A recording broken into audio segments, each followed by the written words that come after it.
Assalamualaikum warahmatullahi wabarakatuh. Kami dari kelompok 4 akan mempresentasikan hasil dari makalah kami yang berjudul konsultasi. Oke, selanjutnya saya akan membacakan tentang pengertian konsultasi dan tujuan dari konsultasi. Yang pertama, pengertian konsultasi. Konsultasi adalah hubungan sukarela antara penolong profesional dengan orang, kelompok, atau unit sosial yang membutuhkan pertolongan di mana konsultan memberikan bantuan kepada klien yang berhubungan dengan pekerjaan, masalah potensial dengan seseorang klien atau sistem klien. Proses konsultasi itu sendiri meliputi provision, prescription, mediation, dan collaboration. Yang kedua, tujuan dari layanan konsultasi. Yang pertama, tujuan umum. Tujuan umum layanan konsultasi bertujuan agar konsultasi dengan kemampuannya sendiri dapat menangani kondisi dan permasalahan yang dialami pihak ketiga.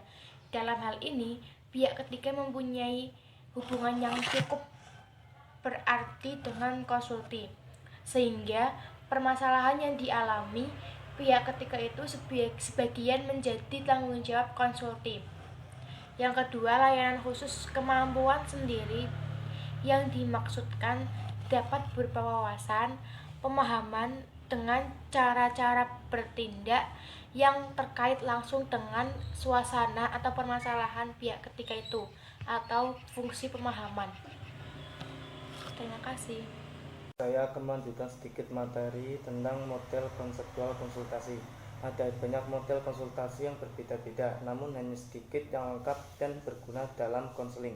4 model konsultasi paling lengkap yang dikembangkan sejumlah ahli yaitu Case, Bemak, Carpenter, Curpius, Sessin adalah sebagai berikut. A. Model ahli atau profesi.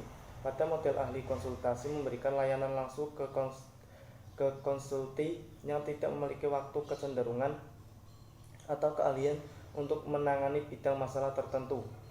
Konsulti bebas menangani tugas-tugas mereka yang lain tanpa konflik pekerjaan. Kekurangan utamanya adalah bahwa konsultan akan dipersalahkan jika suatu masalah tidak kunjung membaik. B. Model resep atau dokter pasien. Konsultan memberikan nasihat kepada konsulti mengenai apa yang salah pada pihak ketiga yang menjadi target dan apa yang seharusnya dilakukan dalam hal ini. Cara yang baik untuk mengonsepkan metode ini adalah dengan membandingkannya dengan pengobatan tradisional di mana masalah pasien didiagnosis dan diberikan resep untuk memperbaiki kondisi mereka. C. Model mediasi. Konsultan berfungsi sebagai koordinator pada model ini. Fungsi utamanya adalah menyatukan layanan dari sebagai orang yang mencoba memecahkan masalah menentukan Becker dan Gerler. Konsultan mencapai tujuan dengan A. Mengordinasi layanan yang sudah diberikan, atau B. Menciptakan rencana layanan alternatif yang dapat mewakili sintesi dari beberapa solusi yang dapat diterima secara mutual. D. Model proses konsultasi atau kolaborasi. Konsultan menjadi fasilitator proses pemecahan masalah. Tugas utamanya adalah untuk membuat konsulti aktif terlibat dalam mencari solusi untuk konsultian yang dia alami sewaktu berhadapan dengan klien. Terima kasih. Bismillahirrahmanirrahim. Selanjutnya yaitu D. Komponen layanan konsultasi. Layanan konsultasi itu ada 3 tahapan. Yang pertama, A. Konselor, yaitu tenaga ahli yang mempunyai kewenangan untuk melakukan proses konseling. Yang B. Konsulti, yaitu individu yang mampu menangani permasalahan dari pihak ketiga dan bertanggung jawab. Yang C.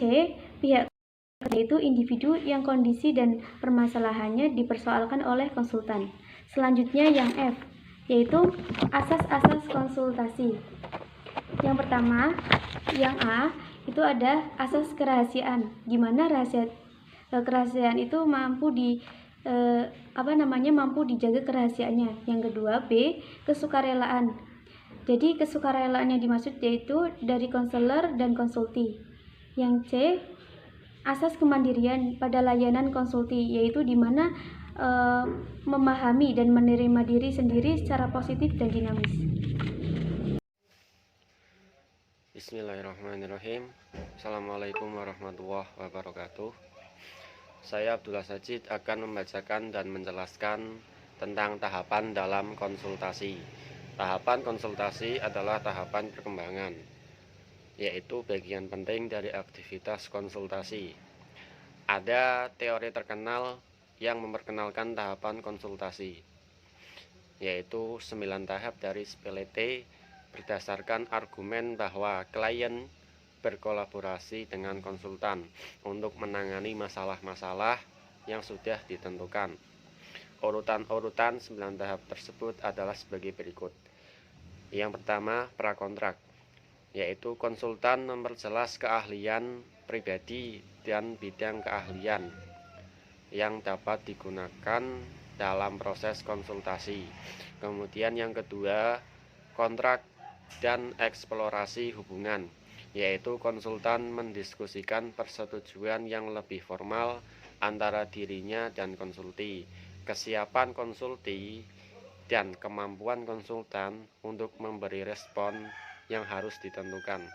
Kemudian yang ketiga, kontrak, yaitu suatu persetujuan bersama dibuat untuk menggambarkan layanan apa saja yang ditawarkan dan bagaimana penyelesaiannya. Kemudian yang keempat, identifikasi masalah. Baik konsultan dan konsulti menentukan dan mendefinisikan dengan tepat masalah yang akan ditangani dan hasil yang akan diharapkan. Kemudian yang kelima, analisis masalah. Analisis masalah fokusnya adalah meninjau ulang informasi penting dan menghasilkan solusi yang mungkin dilakukan. Kemudian yang keenam, umpan balik dan perencanaan, yaitu solusi dan alternatif yang dihasilkan pada tahap nomor 5 dievaluasi. Dan kemungkinan kesuksesannya ditentukan. Selanjutnya, satu atau beberapa rencana solusi diterapkan secara sistematis. Kemudian yang ketujuh, penerapan rencana. Konsulti melaksanakan rencana yang akan diajukan dengan dukungan konsultan. Evaluasi. Kemudian yang ke-8, evaluasi rencana. Baik konsultan atau konsulti menetapkan seberapa baik rencana itu bekerja dalam hubungan hasil yang diharapkan. Kemudian yang ke-9, kesimpulan dan pengakhiran hubungan, yaitu kedua belah pihak meninjau ulang apa saja yang telah terjadi dan merencanakan tindak lanjutnya, baik dilakukan sendiri ataupun bersama-sama dengan konsultan. Itu adalah 9 tahap dari SPLT yang dapat saya baca dan jelaskan. Sekian, terima kasih.